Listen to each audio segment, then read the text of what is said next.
de bijmaatje kriiskaart en ze denken ondertussen echt hoe waar kan een kriiskaart beroeken. De band van basisschool Aasterhagen in Marm stellen kriespakketten geer en daarnaast werken ze aan een zelfsmaken krieskaart. En dit doen ze net zonder reden. Ja, dat kriest net altijd alleen maar het gezellige, warme beeld komen is, maar dat er ook een andere kant is van mensen die het soms wel eens wat moeilijk gaan. En dat is daar ook in deze tijd wel bij stilstaat. Juf Janneke Borger had dit idee betocht aan de hand van het boekje Een kleine kerstster. Wat gaat hoe dat Elsenien een mooie kriestijd hebben mij, ook de meesken die het wat dreger ha.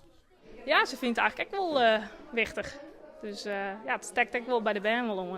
Ik had juist het boekje voorlezen en je kan er al bij een mooi spul op squallen voor in een kriespakket. Dus super.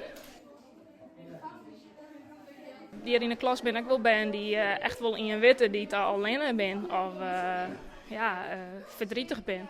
En zie ik en daar maak je ze dan speciaal de kaart voor. Voor mijn oma. Dat hij alleen woont. Leerling Andries zie een speciale baan met zijn oppas, die er nou, spietig genoeg, net meer is. Maar hij had altijd nog een goede relatie met haar man en dat vindt hij een kaartje wurg. Hij stiert van eigenlijk iedereen iepen en ik vind dat hij wel iets kan gebruiken. Omdat ik altijd bij hem terug kan en altijd bij hem welkom ben.